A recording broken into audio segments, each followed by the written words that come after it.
Mga ginigiliw kong kababayan, nais kong maglahad ng isang katanungan. Isipin ninyo na 10 bansa sa buong mundo ang sabay-sabay na nagpakita ng hindi pagkagusto sa isang bansa. Hindi dahil sa ito'y nagsimula ng digmaan, at hindi rin dahil sa ito'y nang agaw ng likas na yaman. Kinamumuhian ito dahil lamang sa napakabilis nitong pag-akyat sa hagdanan ng tagumpay. Tinanong ng BBC ang 11 at 10 katao. 71% ang sumagot na ang impluwensya ng Pilipinas ay negatibo. Hindi nila kailanman inakala na ang isang bansang tulad ng Pilipinas ay maaring umabot sa ganitong katayuan. Ito ay hindi lamang simpleng pagkamuhi, ito ay takot. Ngayon, ibubunyag ko ang malalim na dahilan ng takot na iyon. London, United Kingdom. Sa punong tanggapan ng BBC, isang malawakang survey ang binalak upang sukatin ang imahe ng mga bansa sa buong mundo. Kinapanayam ng kumpanya ng survey ang humigit kumulang 18,000 katao mula sa 19 na bansa ng personal o sa pamamagitan ng telepono. Ang tanong ay simple, ang impluwensya ba ng bansang ito sa mundo ay positibo o negatibo? Kasama sa listahan ng mga bansang sinusuri ang mga tradisyonal na kapangyarihan tulad ng Amerika, Tsina, Russia, Alemanya at Japan. Ngunit mga kababayan, sa gitna ng karaniwang listahan, may isang pangalan na lumitaw. Sa mga ganitong survey, ang mga bansang madalas na nababanggit sa negatibong paraan ay pamilyar na: Amerika, Iran, Russia, North Korea. Kaya ano ang dahilan kung bakit kasama rin ang Pilipinas sa listahang ito? Tingnan natin ang susunod na pahina. Sa Tsina, ang negatibong pananaw sa Pilipinas ay 71%, positibo ay 25% lamang at neutral ay 2%. 7 sa bawat 10 tao roon ang naniniwala na ang impluwensya ng Pilipinas ay negatibo. Sa Brazil, 46% ay negatibo. Sa Espanya at Mexico, parehong 42% ang negatibo. Nakakagulat ba ito? Gayunpaman, may isang pinakakakaibang numero. Sa Alemanya, 32% negatibo, 11% positibo, at 57% neutral. Hindi ang mataas na porsyento ng negatibo ang nakakagulat, kundi ang napakababang porsyento ng positibo. Nangangahulugan ito na 9 sa 10 Aleman ay alinman sa walang magandang pagtingin sa Pilipinas o ganap na walang pakialam. Mga kababayan, sa 18,000 na tinanong, 10 bansa ang tumingin sa Pilipinas sa negatibong paraan. Siyempre, ang mga malalapit na kapitbahay tulad ng Laos at Thailand ay wala sa sample ng survey. Kung naroroon sila, marahil ay iba ang resulta. Ngayon, hayaan ninyong itanong ko, bakit nagsimulang matakot ang mundo sa isang bansa na 50 taon na ang nakalilipas ay isa sa mga pinakamahihirap na may per capita income na ilang daang dolyar lamang matapos ang isang madilim na kabanata ng kasaysayan? Isang bansa kung saan ang buwanang kita ay sapat lamang para sa ilang tasa ng kape. Kinamumuhian nila ang bansang iyon, hindi dahil sa paghamak, kundi dahil sa pagkamuhi. Hindi ito isang ordinaryong damdamin. Ang damdamin ay panandalian, maaari itong umiral ng walang dahilan. Ngunit ang pagtingin ng 10 bansang ito sa Pilipinas ay hindi damdamin, ito ay takot. Isang takot na nag-uugat sa katotohanang ang kanilang industriya, kultura at seguridad ay nagsisimula ng umasa sa Pilipinas. Maaari natin itong hatiin sa 3 sangay. Number 1, pag-asa sa ekonomiya. Mga bansa kung saan ang kanilang umaga ay hindi magsisimula kung wala ang mga produktong gawa sa Pilipinas. 9.2, pananakop ng kultura. Mga bansa kung saan ang mga kabataan ay kumakanta ng mga awiting Pilipino, nanonood ng mga pelikulang Pilipino na nagiging sanhi upang maisantabi ang tradisyon ng mga nakatatanda. 3, banta sa pag-iral. Mga bansa na nararamdaman na ang kanilang katayuan, maging sa ekonomiya o seguridad, ay inaagaw ng Pilipinas. Ngayon, susuriin natin nang malapitan ang damdamin ng 10 bansang ito mula sa ika-10 hanggang sa tuktok. Ngunit nais kong ipaalam ng maaga, hindi ko sasabihin sa inyo kung aling bansa ang nasa unang pwesto ngayon. Kapag narinig ninyo ang buong kwento, kusa ninyong malalaman. At sa sandaling malaman ninyo kung aling bansa iyon, maaaring sa simula ay makaramdam kayo ng galit, ngunit sa huli, ang inyong mga puso ay mapupuno ng isang kakaibang init. Una sa lahat, may isang bagay tayong kailangang maunawaan. Gaano na ba kalayo ang narating ng Pilipinas para maramdaman ng mundo ang ganito? Hayaan ninyong ikwento ko. Pagsapit ng Mayo 2026, Sa ranking ng mga pandaigdigang kapangyarihan ng US News, ang Pilipinas ay nasa ika-6 na pwesto, ang Pransya ay nasa ika-7, at ang Japan ay nasa ika-8. Oo, mas mataas ang Pilipinas kaysa sa Pransya at Japan. Noong 2025, ang kabuuang export ng Pilipinas sa ibang bansa ay umabot sa humigit kumulang $710 bilyong sa unang pagkakataon sa kasaysayan na lumampas sa $700 bilyong. Sa halagang iyon, ang export lamang ng semiconductors ay nag-ambag ng humigit kumulang $173.4 bilyong. Kung hahatiin natin ito sa bawat araw, nangangahulugan ito na araw-araw, kahit na natutulog kayo, mga semiconductor chip na nagkakahalaga ng humigit kumulang $475 milyong ang ipinapadala mula sa Pilipinas patungo sa buong mundo. Mga semiconductor chip na nagkakahalaga ng halos kalahating bilyong dolyar ang isinasakay sa mga eroplano at barko sa Naya at Subic Bay. Noong Enero ng taong ito, ang Philippine Stock Exchange Index, PSEI, ay lumampas sa 555 puntos, isang record sa 50 taong kasaysayan ng Philippine Stock Exchange. Sa parehong buwan, ang market capitalization ng Philippine stock market ay nalampasan ang Alemanya. Noong Pebrero, nalampasan naman nito ang Taiwan upang maging ika-8 pinakamalaking merkado sa mundo. At ang market capitalization ng SM Ayala Energy Corporation ay lumampas sa $1 trilyong, ang unang kumpanyang Pilipino na nakamit ang ganitong milestone sa buong mundo. At sa buwan ding ito, ang unang prototype ng bagong henerasyon ng patrol ship, ang BRP Luzon, PG 2026, na ganap na binuo ng lokal na kadalubhasaan, ay ilulunsad. Ngayon, nagsisimula na ba ninyong maunawaan kung bakit napakasensitibo ng mundo sa Pilipinas? Mula ngayon, ipapakita ko sa inyo kung paano ang pagiging sensitibong ito ay naging inis at kung paano ang inis na iyon ay naging takot. Ang pagkamuhi ay nangangahulugang hindi ka na minamaliit. Noong 1975, halos 10 taon matapos ang isang madilim na panahon, ang Maynila ay puno pa rin ng mga pansamantalang tirahan. Noong taong iyon, ang per capita income ng bansa ay nasa $150. Ang India ay nasa $10. Ang Kenya sa Africa ay nasa parehong antas. Hayaan ninyong magbigay ako ng paghahambing. May isang pamilya na ang buwanang kita ay 1,000 piso. Ang kapitbahay ay may kitang 500 piso. Pareho silang mahirap. Ngunit pagkatapos ng 50 taon, ang kita ng pamilyang ito ay tumaas sa 10 milyong piso bawat buwan. Ang kapitbahay ngayon ay 200,000 piso. Ano ba talaga ang nangyari? Noong panahong iyon, ano ang pangunahing produkto na ine-export ng Pilipinas? Asukal at kopra. Isang Amerikanong general, matapos umalis sa Pilipinas, ay nagsabi, aabutin ng 100 taon para makabangon ang bansang iyan. Ito ay isang mapang-uyam na pananaw. Ngunit ang mapang-uyam na pananaw na iyon ay mali, ganap na mali. Hindi kinailangan ng 100 taon. Sa loob lamang ng isang henerasyon o 30 taon, nagsimulang umakyat ang Pilipinas sa hagdanan ng tagumpay. Mula sa asukal at kopra hanggang sa pag-assemble ng mga electronic components. Mula sa electronics hanggang sa manufacturing. Mula sa manufacturing hanggang sa heavy industry. Noong 2000s, nang sinimulan ng Amihan Motors na gumawa ng kanilang mga unang sasakyan, ngumiti ng mapang-uyam ang mga inhinyerong Hapon. Ang bansang iyon ay gustong gumawa ng kotse? Hayaan ninyong magkwento ako. Noong 1981, isang leader na nagngangalang Diosdado Romualdez ang tumayo sa baybayin ng Batangas. Ito ay isang latian lamang. Sinabi niya, dito, itatayo natin ang sentro ng langis at gas ng bansa. Nang lumapit siya sa World Bank para umutang, tinanggihan siya. Isang kalokohan na ang isang bansang tulad ng Pilipinas ay magkakaroon ng sarili nitong industriya ng langis. Sa huli, sinimulan ang proyekto gamit ang lokal na pondo at teknolohiya. Sinabi ni Romualdez sa kanyang koponan, kung mabibigo tayo, kamatayan lamang ang ating patutunguhan. Dapat nating gawin ito na parang nakasalalay dito ang ating buhay. Nagtrabaho sila araw at gabi. Noong 1977, itinatag ang Philippine National Oil Company. Ang kumpanyang nagsimula sa isang latian ay ngayon na ang SM Ayala Energy, isa sa mga pinakamalaking kumpanya ng enerhiya sa mundo. Noong 2000s, nang magsimulang mamuhunan ng malaki ang Pilipinas sa industriya ng semiconductor, minamaliit ito ng mga kumpanyang Hapon.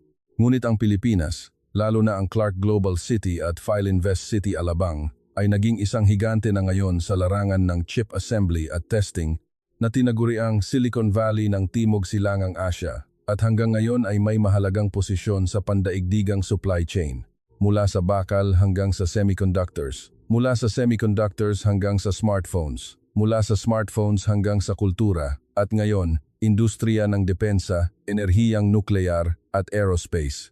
Isang bansa na umakyat sa buong hagdanan ng tagumpay sa loob lamang ng isang henerasyon, walang ganoong halimbawa sa kasaysayan ng mundo. Hayaan ninyong ituro ko ito ng mas partikular, ang kasalukuyang katayuan ng Pilipinas.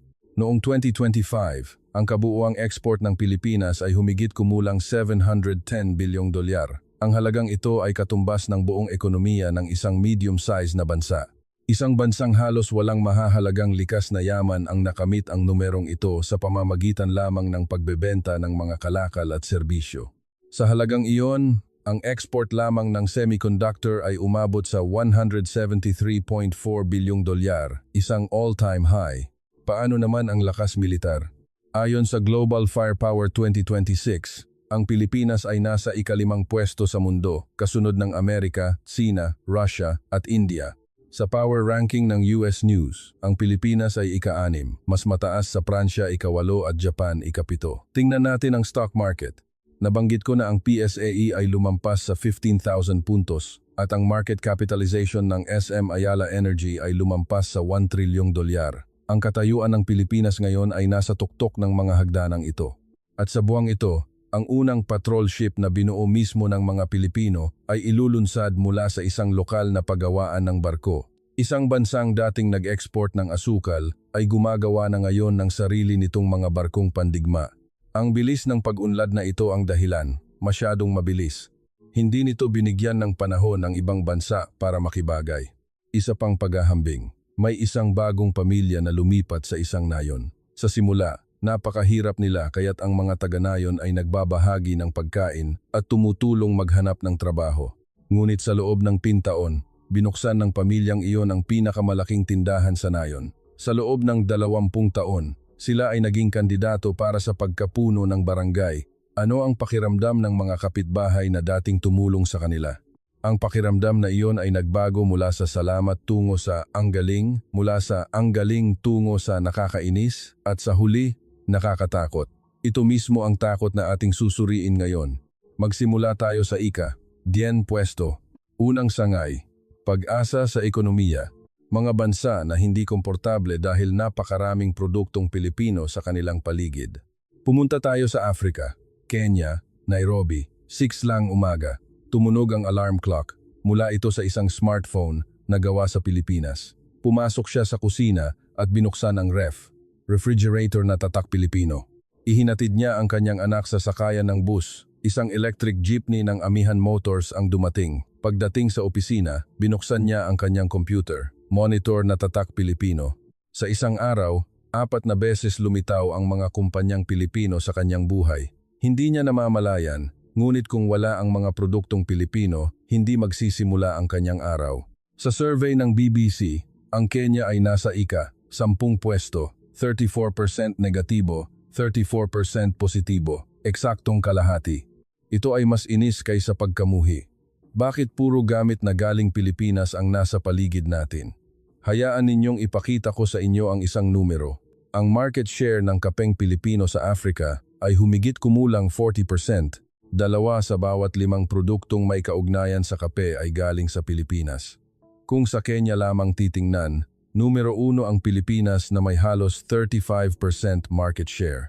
Para kang pumasok sa isang grocery store at sa 10 uri ng biskwit, 4 ay galing sa iisang kumpanya. Kahit gusto mong bumili ng ibang biskwit, kitang-kita pa rin ang 4 na tatak na ito.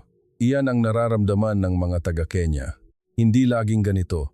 Noong unang bahagi ng 2010s, nagtayo ang mga kumpanyang Pilipino ng mga skills training center sa Nairobi. Ang malalaking korporasyon ay nakilahok sa pagpapaunlad ng agrikultura. Nag-donate ang mga charitable foundation sa mga paaralan. Tinawag noon ng media ng Kenya ang Pilipinas na tunay na kaibigan ng Africa. Nagsimulang magbago ang ihip ng hangin nang magsimulang malugi ang mga lokal na kumpanya. Mayroon ding maliliit na kumpanya ang Kenya na sumusubok gumawa ng mantika at mga consumer goods. Mayroon ding maliliit na pabrika, ngunit hindi sila makasabay sa presyo ng mga higanteng korporasyon ng Pilipinas na gumagawa ng milyon-milyong tonelada. Isa pang paghahambing, ang gastos sa pagluto ng isang kaldero ng kare-kare kumpara sa 10 kaldero ay hindi gaanong nagkakaiba sa gas na ginagamit. Ang cost structure ng isang kumpanyang Pilipino na gumagawa ng milyon-milyong tonelada kumpara sa isang kumpanyang Kenyan na gumagawa ng ilang libong tonelada ay magkaiba na sa simula pa lang. Kung mas marami kang ginagawa, mas mababa ang gastos sa bawat unit. Hindi ito pagkakaiba sa teknolohiya, kundi pagkakaiba sa sukat. Sabi ng isang batang negosyanteng Kenyan, alam naming dekalidad ang mga produkto ng Pilipinas, pero bigyan ninyo kami ng panahon para matuto. Hindi naman naging magaling agad ang Pilipinas, hindi ba? Nakakasakit ba sa damdamin ang mga salitang ito? Naaalala natin ang ating kalagayan 50 taon na ang nakalilipas, tumatanggap ng tulong, natututo ng teknolohiya mula sa ibang bansa, at laging nagtatanong, kailan kaya tayo magiging tulad nila?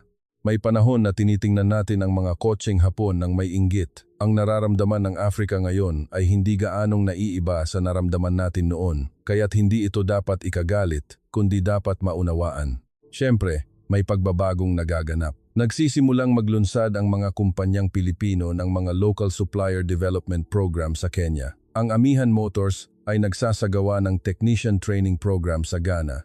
Bagamat mabagal, ito ay isang kinakailangang pagbabago. Narating ng Pilipinas ang kinalalagyan nito ngayon dahil sa mga bansang nagturo sa atin ng teknolohiya 50 taon na ang nakalilipas. Kung ibabahagi ng Pilipinas ang teknolohiya nito sa Africa, sa huli ay mas lalawak pa ang merkado para mismo sa Pilipinas. Iyan ang kwento ng Kenya sa ika, diyan pwesto dahil sa pag-asa sa ekonomiya. Ngunit ang bansang hindi komportable sa pag-asa sa ekonomiya ay hindi lamang sa Africa. Mayroon ding isang bansa sa Europa, Gresya, nasa ika-6 na pwesto. Gayunpaman, ikukwento ko ang Gresya mamaya sa bahagi ng Europa dahil ang kanilang damdamin sa Pilipinas ay ibang-iba sa Kenya. Ngayon, lumipat tayo sa ikalawang sangay, pananakop ng kultura. Mga bansa na nararamdaman na nagbabago ang kanilang mga anak dahil sa impluensya ng mga awiting Pilipino, pelikula at pagkain. Pumunta tayo sa Timog Amerika. Magsimula tayo sa Peru, ika-9 na pwesto. Sa Plaza San Martin, Lima, halos 300 kabataan ang nagtitipon. Iwinawagayway nila ang mga makukulay na banner at mula sa mga speaker, tumutugtog ang mga kanta ng SB19 at BINI. Sa isang bangko sa sulok ng plaza, isang ama na nasa 50 seconds, si Carlos, ang nakaupo at nagmamasid. Ang kanyang anak na si Sofia ay iwinawagayway ang isang banner at sumisigaw ng isang bagay sa Tagalog, "Ang galing, Pet Malu." Sabi ni Carlos sa katabi, "Anak ko iyan, pero pakiramdam ko ay kausap ko ang isang estranghero." Sa survey ng BBC, ang Peru ay nasa ika-9 na pwesto, 37% negatibo, 37% positibo, eksaktong kalahati. Ngunit ang nilalaman ng kalahating ito ay iba sa Kenya. Ang Kenya ay dahil sa produkto, ang Peru ay dahil sa kultura. Ang mga kabataan sa Peru ay labis na humahanga sa kulturang Pilipino. Pangarap nilang maglakbay sa Maynila at Palawan.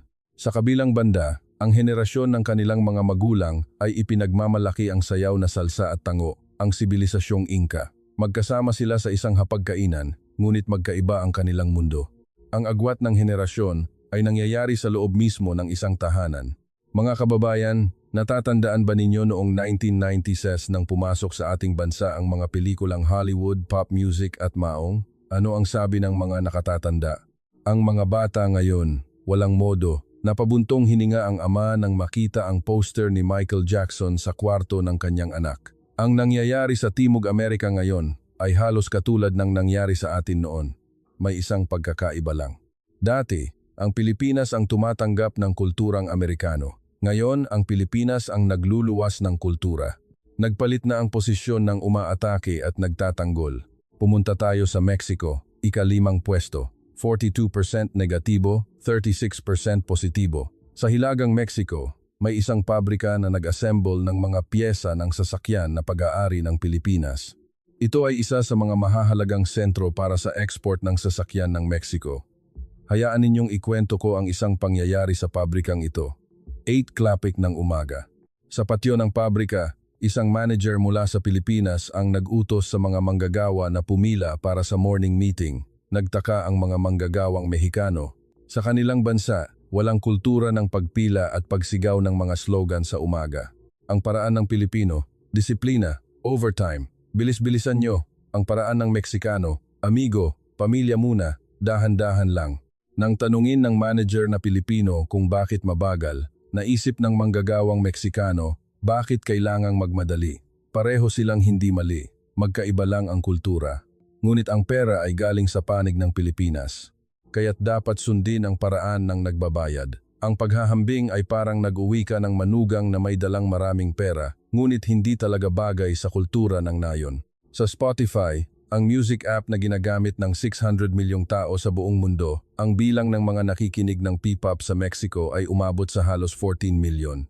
Ito ang ika-5 pinakamalaking merkado sa mundo at ang tanging bansang nagsasalita ng Espanyol na nakapasok sa top 10. Sa bansa ng football at tako, ang ika-5 pinakamalaking merkado ng musika ay para sa mga artistang Pilipino. Makatuwiran ba ito? Ang mga kabataang Meksikano ay nahuhumaling sa P-wave, ngunit ang mga nakatatanda ay umiiling. Binabago ng bansang Asyano na iyon ang ating kultura. Nakakainis sa pabrika, nakakainis din sa kultura. Ngayon, Brazil, ika-4 na pwesto. 46% negatibo, 36% positibo. Sa 10 bansa, ito ang may pangalawang pinakamataas na negatibong rating, kasunod lamang ng China. Bago natin pag-usapan ang Brazil, hayaan ninyong ipakita ko ang isang numero. Nang manalo ng prestihiyosong parangal ang direktor na si Brillante Mendoza, pumalakpak ng malakas ang buong sinehan sa Sao Paulo. Ang mga pelikula ng mga direktor na Pilipino ay naging box office hits para sa mga teenager sa Brazil. Para sa kanila, ang Pilipinas ay nagiging sukatan ng pangarap. Ngunit ang paraan ng pagbabalita ng media ng Brazil tungkol sa Pilipinas ay kakaiba. Ikukwento nila ang tagumpay ng SM Ayala Energy at Amihan Motors, ngunit agad nilang idadagdag ang mahigpit na kompetisyon sa edukasyon, mataas na suicide rate, obsesyon sa kagandahan. Ang mensahe ay, maaaring mayaman kayo, ngunit hindi kayo masaya. Ito ang lente ng media ng Brazil kapag tinitingnan ang Pilipinas. Ang per capita income ng Brazil ay nasa $10,000. Ang sa Pilipinas ay nasa $35,000. Isang 3.5 beses na pagkakaiba. Paghahambing, nakatira ka sa iisang kondominium. Ang ilaw sa bahay ng iyong kapitbahay ay bukas hanggang 10:00 ng gabi araw-araw. Nag-aaral ang kanilang mga anak. Nakikita ito ng iyong anak at nagtatanong, dapat ba akong maging tulad nila?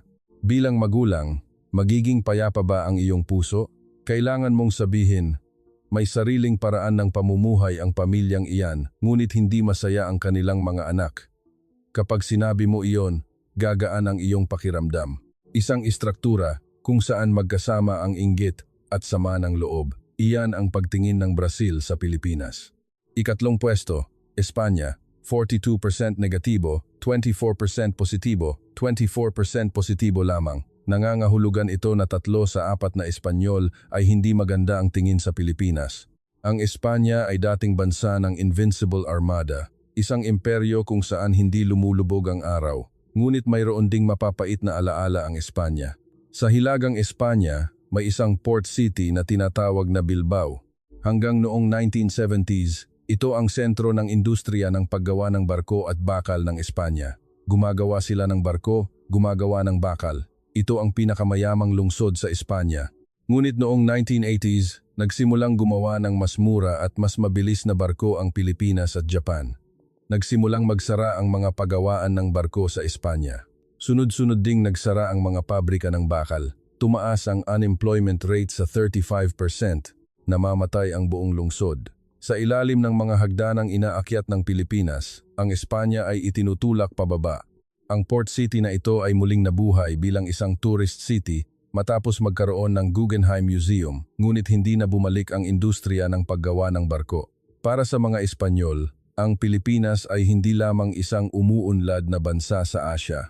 Isa ito sa mga salarin na nagpabagsak sa kanilang industriya. Sa alaalang iyon, at ngayon na malapit ng malampasan ang kanilang GDP, paano sila papalakpak? Ngunit may isang kabalintunaan. Kung titingnan ang mga numero, bahagyang nakalalamang pa rin ang Espanya. Noong 2025, sa per capita GDP, bahagyang mas mataas ang Espanya kaysa sa Pilipinas. Espanya ay nasa $36,000, Pilipinas ay nasa $35,000. Gayunpaman, halos magkapantay na ang kabuuang GDP. Espanya ay nasa $1.9 trilyong, Pilipinas ay nasa $1.86 trilyong. Isang tagapagmana ng isang marangal na pamilya sa Europa na nag-ipon ng yaman sa daan-daang taon ay hinabol ng isang binata mula sa Asya sa loob lamang ng isang henerasyon. Papalakpak ba sila? Dito, hayaan ninyong ikwento ko ang isang nakakaantig na kwento. Ang ama mula sa Peru, si Carlos, ay naglakbay sa Maynila kasama ang kanyang anak na si Sofia. Sumakay siya ng eroplano na may mabigat na puso. Sa buong biyahe, nakakrus lamang ang kanyang mga braso. Pagdating sa Naya, namangha siya. Malinis ang mga kalsada, episyente ang pampublikong transportasyon. Sa isang restauran, unang beses niyang sinubukan ang adobo. Ang may-ari ay hindi marunong mag-Espanyol, ngunit sa pamamagitan ng kilos, binigyan siya ng dagdag na kanin. Pagbalik sa Peru, sumulat si Carlos sa social media. Ngayon naiintindihan ko na kung bakit mahal ng anak ko ang Pilipinas. Nagsisimula na rin akong mahalin ito. Libu-libong komento ang natanggap. Hindi maipipilit ang kultura, ngunit kapag naranasan, magbubukas ang puso. Isang tagahanga ng P-Wave sa Peru ang sumulat, ang pagmamahal ko sa kulturang Pilipino ay hindi nangangahulugang hindi na ako taga-Peru. Ako ay taga-Peru at kasabay nito, isang P-pop fan. Ngayon, pumunta tayo sa ikatlong sangay, ang digmaan ng amor propio, labanan ng karangalan. Ang komplikadong sikolohiya ng mga kapitbahay sa Asya na nalampasan ng Pilipinas. India, New Delhi. Isang klase sa ekonomiya sa isang universidad. Nagpakita ang professor ng isang graph sa screen. Ipinapakita nito ang GDP per capita growth curve ng dalawang bansa mula 1960 hanggang 2025. Isang curve ang pataas na pataas, isang curve ang mabagal ang pag-angat. Ang pataas na curve ay ang Pilipinas, ang mabagal na curve ay ang India. Isang estudyante ang nagtaas ng kamay. Sir, halos pareho lang ang pinagsimulan. Bakit napakalaki ng agwat na tahimik ang buong klase? Mga kababayan, ang agwat na ipinapakita ng graph na iyon, ang damdaming nagmumula sa agwat na iyon ay malinaw na makikita sa survey ng BBC. Ang India ay nasa ika-8 pwesto, 28% negatibo, 27% positibo, 45% neutral. Halos pantay ang negatibo at positibo at halos kalahati ang neutral, hindi pa sila nakakapagpasya. Ngunit sa likod ng kawalang katiyakan na iyon ay isang napakakomplikadong damdamin. Hayaan ninyong ipakita ko ang mga numero. Noong 1960, ang GDP per capita ng India ay nasa $10. Ang Pilipinas noon ay nasa $100, parehong mahirap. Noong 2025, ang India ay umabot sa $2,500. Ang Pilipinas, nasa $35,000. Lumaki ang agwat ng 40 na beses, kahit na 40 na beses na mas malaki ang populasyon ng India. Paghahambing, may kambal na ipinanganak sa iisang taon. Ang isa ay naging doktor, ang isa ay naghahanap pa rin ng trabaho. Magiging payapa ba ang pakiramdam ng naghahanap pa rin ng trabaho? May isang iskolar na naglakas loob na itanong ito ng direkta. Si Ashoka Modi, isang ekonomista mula sa Princeton University na may lahing Indian. Sumulat siya ng isang libro na may pamagat na India is Broken. Sa librong ito, inihambing ni Modi ang Pilipinas at India at itinuro ang isang pinakamalinaw na pagkakaiba. Mga kababayan, pinahahalagahan din ng mga Indian ang edukasyon. Maraming magulang sa India ang handang gastusin ang lahat para sa pag-aaral ng kanilang mga anak. Ngunit ang pagkakaibang tinutukoy ni Modi ay hindi ang individual na diwa ng edukasyon. Ito ay ang pagkakaiba sa sistema na itinayo ng Estado. Ano ang ibig sabihin nito? Noong 1962, gumawa ng desisyon ang gobyerno ng Pilipinas, magtayo ng mga paaralang elementarya sa bawat sulok ng bansa at tiyaking lahat ng bata ay makakapag-aral. Nagtayo ng mga paaralan sa mga liblib na nayon, kahit sa mga isla, nag-imprenta ng mga aklat, nagsanay ng mga guro at ipinakilala ang compulsory education system. Sa madaling salita, nagbigay ang estado ng pundasyon. Sa pundasyong iyon, tumakbo ang mga magulang. Nagtrabaho sila mula madaling araw sa mga pabrika at bukirin at ang perang kinita ay ipinuhunan sa matrikula ng kanilang mga anak. Sa daan na itinayo ng estado, sumabog ang determinasyon ng mga magulang. Ang resulta, ang mga batang iyon mismo ang nagtayo ng SM Ayala Energy Amihan Motors at BDO. Iba ang India. Ang unang punong ministro na si Nehru ay nagtuon ng budget sa mga elite na universidad at heavy industry. Nagtayo siya ng mga world-class na Indian Institutes of Technology EIITs, ngunit hindi nagtayo ng mga paaralang elementarya sa mga nayon.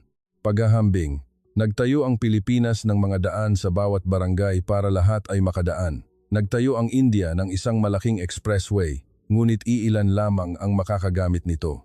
Ang mga taga-nayon na walang daan, gaano man kabilis tumakbo, ay hindi makakarating sa starting line. Isinulat ni Ashoka Modi, nagbigay ang Pilipinas ng isang silid-aralan para sa bawat bata, habang ang India ay nagbigay ng isang research laboratory para sa iilang piling tao. Alam ninyo ba kung ano ang resulta? Sa Pilipinas, karamihan sa mga tao ay edukado at pumasok sa mga pabrika. Ang mga kababaihan ay naakit din sa sektor ng manufacturing. Ang buong bansa ay gumana bilang isang pinag-isang sistema ng produksyon. Sa India, ilang henyo sa IT ang nagniningning sa Silicon Valley, ngunit 1 bilyong iba pa ang naghihirap pa ring maghanap ng trabaho. Ito ang pinagsisisihan ni Ashoka Modi. Parehong panahon ang ibinigay, ngunit nagbigay ang Pilipinas ng pundasyon para sa lahat habang kami ay nabigo. Mga kababayan, hindi ito para maliitin ang India. Ito ay isang tanong na itinanong ng isang Indian na iskolar sa kanyang sariling bansa. Marahil ilan sa inyo na nanonood ng video na ito ay naaalala pa ang mga panahon ng mga programang pang-edukasyon. Noong 1977s, nang itayo ang mga unang paaralan sa mga nayon, ang mga unang sementadong kalsada, ang mga gumigising ng madaling araw para pumunta sa pabrika at umuuwi sa gabi para tingnan ang takdang aralin ng kanilang mga anak. Sa daan na itinayo ng Estado, ang sakripisyong iyon ang nagtayo ng Pilipinas ngayon. Gaya ng isinulat ng ekonomistang Indian sa kanyang libro, sa mga kalsada ng India, madalas kang makakakita ng mga kotseng Pilipino. Ang Amihan Motors ay may 5% market share sa India. Isa sa bawat 20 kotse ay kotseng Pilipino. Nagmamaneho ang mga Indian ng kotseng Pilipino. Alam nilang maganda ito, ngunit sa kanilang puso, iniisip nila, isang araw, kailangan nating agawin ang pwestong iyan. Isang pakiramdam na mahirap aminin kahit na ginagamit mo ito. Iyan ang nararamdaman ng India sa Pilipinas. Pumunta tayo sa Cambodia, ika-7 pwesto, 22% negatibo, 19% positibo, 59% neutral. Napakataas ng neutral rate sa 59%, pinakamataas sa 10 bansa. Karamihan ay iniisip, hindi ko masyadong kilala ang Pilipinas. Ngunit sa mga nakakakilala, mas mataas ang negatibong damdamin kaysa positibo. Bakit? Dahil sa lumalakas na kooperasyong pandepensa sa pagitan ng Pilipinas at India, pati na rin sa Amerika. Para sa Cambodia, ang Pilipinas ang pinakamakapangyarihang kapitbahay na dapat pag-ingatan. Kung ang bansang nagbibigay ng armas sa kapitbahay na iyon ay ang Pilipinas. Sa internasyonal na politika, may isang malupit na formula. Ang kaibigan ng aking kaaway ay aking potensyal na kaaway. Paghahambing, hindi kayo magkasundo ng iyong kapitbahay. Bigla na lang, ang panday sa kabilang nayon ay gumawa ng isang espada para sa iyong kapitbahay. Ano ang mararamdaman mo? Ang dahilan kung bakit nag-iingat ang Cambodia sa Pilipinas ay hindi dahil sa Pilipinas mismo, kundi dahil sa istruktura kung saan ang Pilipinas ay tinitingnan na lalong nagiging malapit sa mga karibal ng mga bansang malapit sa Cambodia. Dito, kailangan nating pag-usapan ang isang bansang wala sa survey na ito, Japan. Sa survey ng BBC noong 2017, kasama ang Japan sa listahan ng mga bansang sinusuri, ngunit hindi bilang sumasagot. Hindi nila tinanong ang opinyon ng mga Hapon tungkol sa Pilipinas. Kung tinanong, ano kaya ang magiging resulta, hayaan ninyong ikwento. Noong unang bahagi ng 1990 seconds, 80% ng merkado ng semiconductor memory sa mundo ay dominado ng Japan. Humahabol ang Pilipinas mula sa likuran. Ngunit ngumiti lamang ng mapang-uyamang mga kumpanyang Hapon, Pilipinas at semiconductors. Noong 2025, ang pinagsamang market share ng mga kumpanya sa Pilipinas sa pandaigdigang chip assembly at testing ay mahigit 13%. Ang Japan ngayon ay napag-iwanan na sa segment na ito. Ganoon din sa industriya ng sasakyan.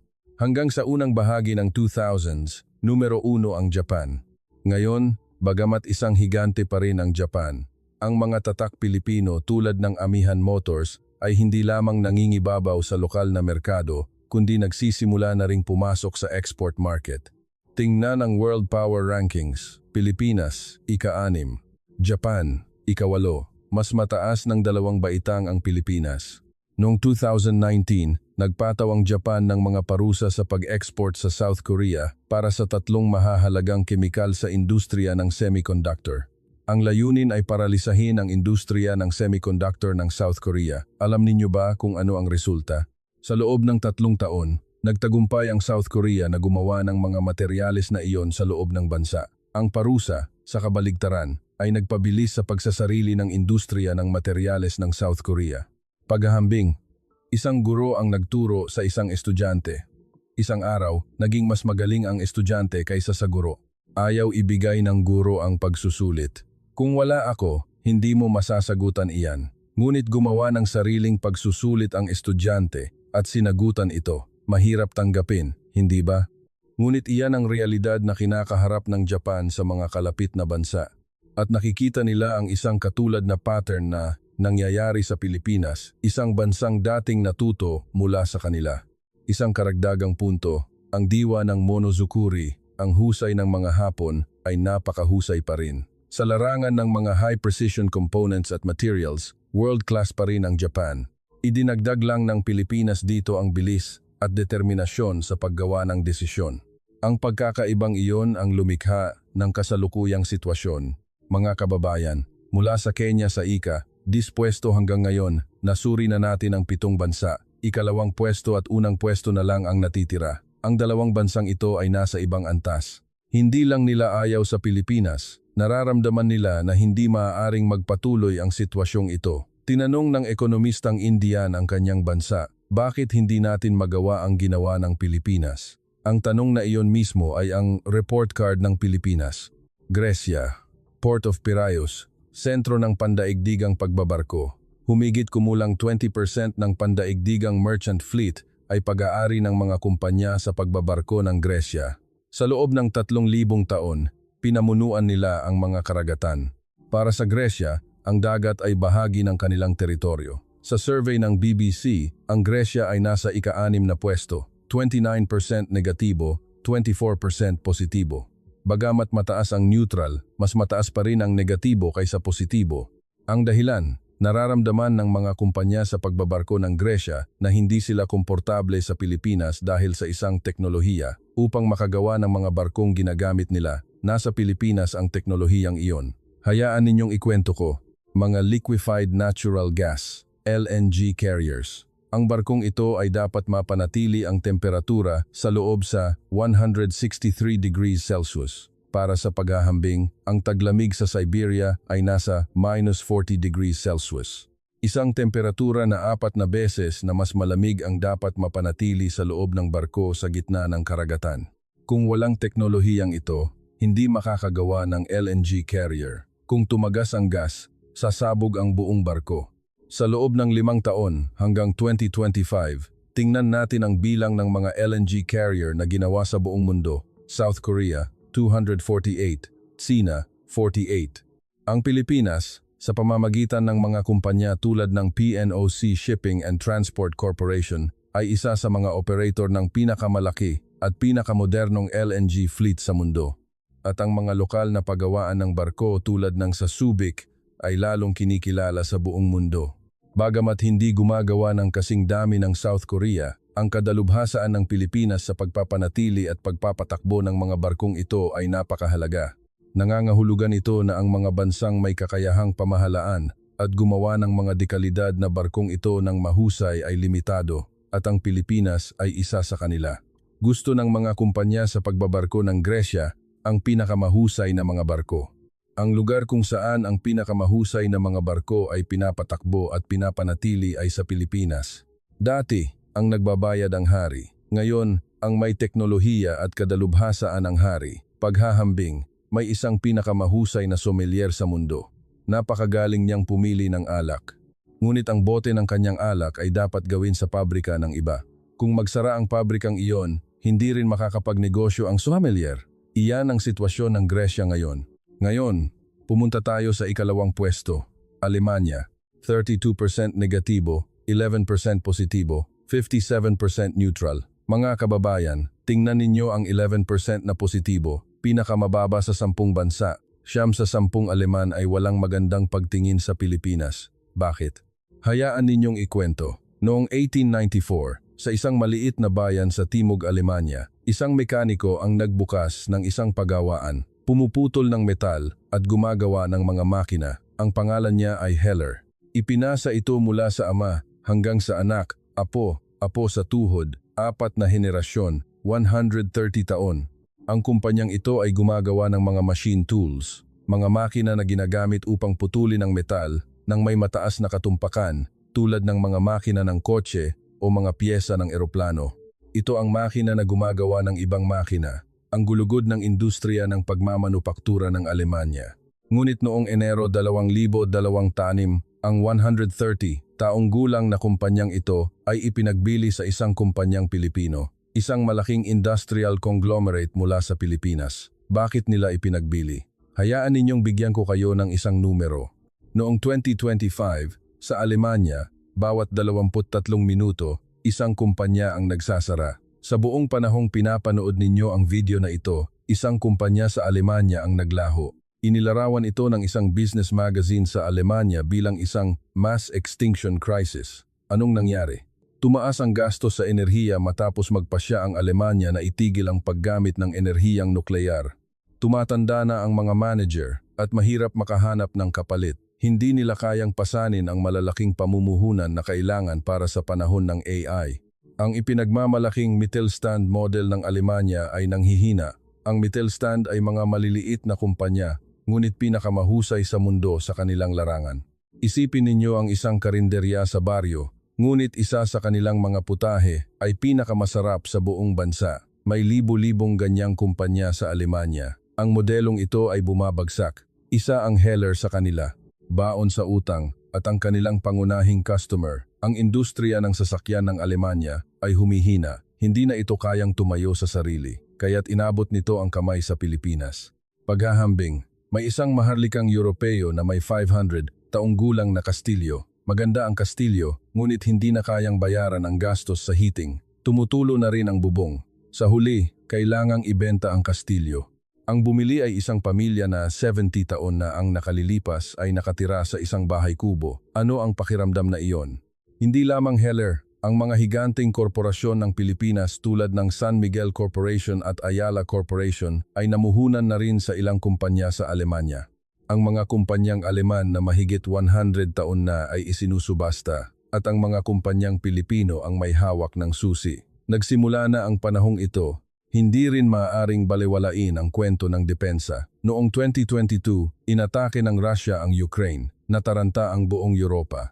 Ang pinakadesperadong bansa ay ang Poland dahil may hangganan ito sa Russia. Kailangan nila ng mga tangke agad. Sinubukan nilang bumili ng mga Leopard tank mula sa Alemanya, ngunit ang kapasidad ng produksyon ng mga pabrika sa Alemanya ay nasa 25 unit lamang bawat taon. Kailangan ng Poland ng daan-daan. Paghahambing, gutom ka at pumunta ka sa isang restaurant. Sabi ng isang restaurant, maghintay po kayo ng 1 oras. Sabi ng katabi, meron po agad ngayon. Saan pupunta ang gutom? Ang pinili ng Poland ay South Korea. Ang K2 tank ng South Korea ay naihatid sa loob ng trambuan matapos pirmahan ang kontrata. Kung sa Alemanya marahil ay maghihintay sila ng maraming taon. Bagamat hindi nagbebenta ng tangke ang Pilipinas, ang mga kumpanya ng depensa tulad ng Lapu-Lapu Defense Systems ay lalong nakakakuha ng mga kontrata mula sa mga bansa sa gitnang silangan at timog silangang Asya. Madalas na tinalo ang mga karibal na Europeo sa mga bidding para sa mga armored vehicle at patrol ship. Ang Leopard tank ng Alemanya ay ang pamantayan sa Europa, ngunit isang bagong pamantayan mula sa Asya ang sumisira sa pader na iyon. Sa Czech Republic, nanalo na naman ang South Korea. Noong 2025, nanalo ang South Korea sa kontrata para sa pagtatayo ng bagong planta ng kuryenteng nuklear sa Czech Republic na nagkakahalaga ng 26 trilyong won. Ang kalaban nila ay ang Pransya. Tinalo ng South Korea ang Pransya, ang tahanan ng enerhiyang nuklear. Tinalo ng tangke ang Alemanya. Tinalo ng enerhiyang nuklear ang Pransya. Isang bansang dating nag-export ng asukal ay nagdidisenyo na ngayon ng sarili nitong mga barkong pandigma. Panalo sa depensa, panalo sa enerhiya, panalo sa stock market. Hindi kinamumuhian ng mga Aleman ang Pilipinas. Natatakot sila. Ang kanilang 100 taong karangalan bilang isang industrial na kapangyarihan ay nanginginig sa kamay ng Pilipinas. Ang susi sa 130 taong gulang na Kastilyo ay nasa kamay na ngayon ng isang bansa na 70 taon na ang nakalilipas ay nakatira sa isang bahay kubo. Iyan ang realidad na nararamdaman ng mga Aleman. Mga kababayan, sa wakas ay narating na natin ang unang pwesto. Ang bansang may pinakamatinding ayaw sa Pilipinas sa buong mundo. 71% negatibo, 25% positibo, 2% neutral. Halos walang neutral. 7 sa 10 tao ang tumitingin sa Pilipinas sa negatibong paraan. Ang bansang iyon ay ang Tsina. Ngunit unawain natin ang isang bagay. Ang Tsina ang pinakamahalagang kasosyo sa kalakalan ng Pilipinas. Ang higanting kapitbahay. Magkadugtong ang bundok, magkadugtong ang ilog. Araw-araw, bilyon-bilyong dolyar na halaga ng kalakal ang gumagalaw sa pagitan ng dalawang bansa, pinakamalapit na kasosyo sa ekonomiya. Ngunit 7 sa 10 mamamayan nila ang ayaw sa Pilipinas. Bakit? Nagsimula ang lahat sa matagal ng isyu na nag-uugat sa libu-libong taon ng kasaysayan. Hindi kailanman nawala ang damdaming iyon, nagbago lamang ng anyo. Ito ang isyu ng mga pag-angkin sa kultura. Barong Tagalog, adobo, sinigang. Ang mga isyong ito ay patuloy na sumasabog sa social media. Para sa Tsina, ito ay isang isyu ng cultural prestige. Nararamdaman nila na ang pamana ng kanilang mga ninuno ay ninanakaw at ginagawang komersyal ng Pilipinas. Ang isyu sa West Philippine Sea, ang isyu ng cross-border pollution, ang isyu ng pagtrato sa mga mangingisda, lahat ng ito ay nagiging gatong sa apoy na naroon na. Ang ibinibigay na dahilan ay pambansang karangalan at kultura. Ngunit iba ang pagsusuri ng mga eksperto upang maunawaan ito. Kailangan nating tingnan ang posisyon ng Pilipinas sa mata ng Tsina. Dati, nagsimula ang Pilipinas at Tsina sa magkaibang punto. Mas malaki ang Tsina na may masaganang yaman at populasyon, ngunit mas mabilis na umunlad ang Pilipinas sa loob ng ilang dekada. Ang per capita GDP ng Pilipinas ay lubos na nabawasan ang agwat. Ang agwat na ito ay lumilikha ng isang awkward na sibling complex. Ang Tsina, bilang kuya, ay nakikita ang bunsong kapatid na hindi lamang nagtatagumpay kundi lalong nagiging independyente at maimpluwensya. Ang sama ng loob na ito ay madaling ilihis sa mga isyu sa kultura. Ngunit ang tunay na banta sa subconscious level ay ang tagumpay sa ekonomiya at katatagan ng Pilipinas na tinitingnan bilang isang modelo na maaaring tularan ng ibang mga bansa sa rehiyon na binabawasan ang impluwensya ng Tsina. Ngunit papatayin ba ng damdaming ito ang relasyon ng dalawang bansa? Gaano man kataas ang pader na itayo, palaging tatawid sa hangganan ang musika at kultura. Kapag naging popular ang mga pelikulang Pilipino sa Tsina o minahal ang mga kanta ng mga artistang Pilipino, ipinapakita nito na sa antas ng mga mamamayan, mas nababaluktot ang relasyon. Gayunpaman, nagpapatuloy ang isyong ito. Isang pinto na tila magbubukas ay muling isinasara. Isipin ninyo kung ano ang ibig sabihin nito. Hindi mo kailangang magtayo ng pader sa loob ng maraming dekada laban sa isang bagay na hindi mo itinuturing na banta. Kung mas mataas ang pader na itinayo ng Tsina, mas pinatutunayan nito ang lakas ng soft power ng Pilipinas. Ganoon din sa teknolohiya. Sa industriya ng tela at electronics, nagtatakda ang Pilipinas ng mga pamantayan sa rehiyon. Ang mga kumpanyang Tsino, bagamat pinakamalaking producer, ay madalas na kailangang sumangguni sa mga pamamaraan at teknolohiya ng Pilipinas upang makipagkumpetensya. Sa digital finance, isang pioneer ang Pilipinas.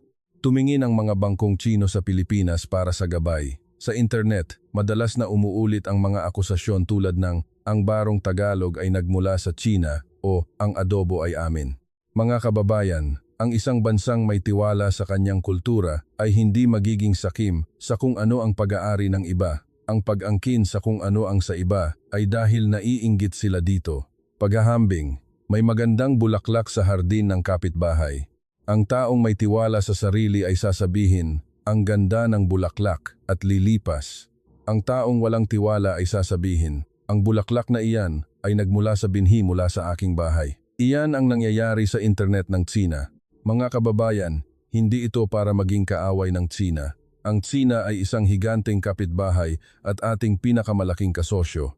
Ito ay lamang na kung 71% ng ating mga kapitbahay ay hindi tayo gusto. Kailangan nating malaman kung bakit at maghanda ng naaayon.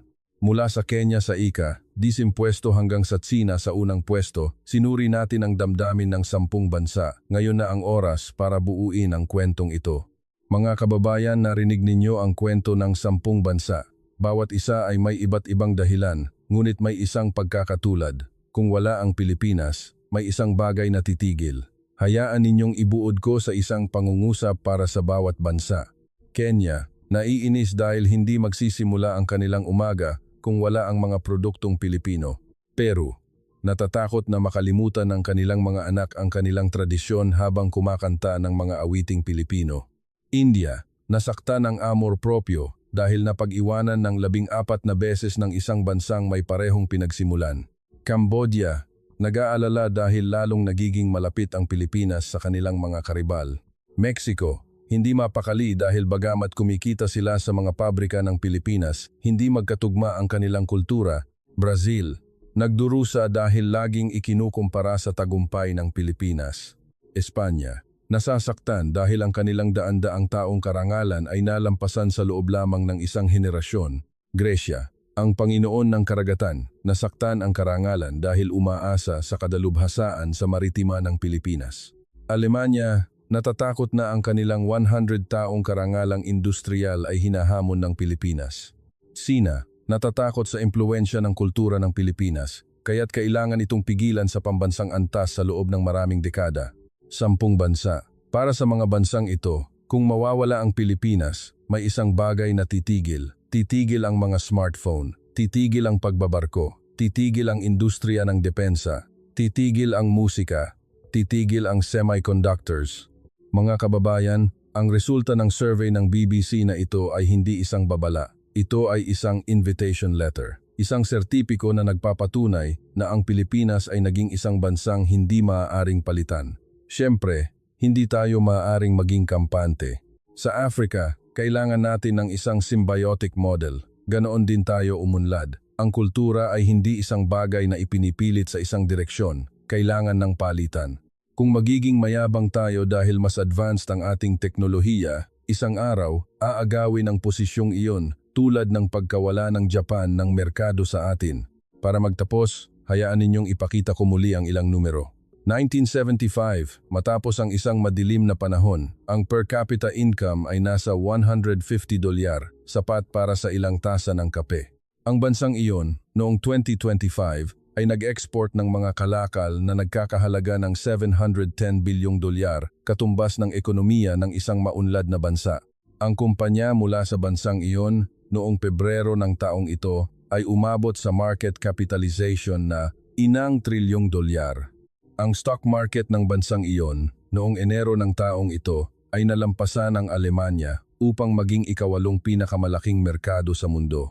At sa buwang ito, ang unang patrol ship na ginawa mismo ng mga Pilipino ay ilulunsad mula sa paggawaan ng barko. Sino ang lumikha ng lahat ng ito?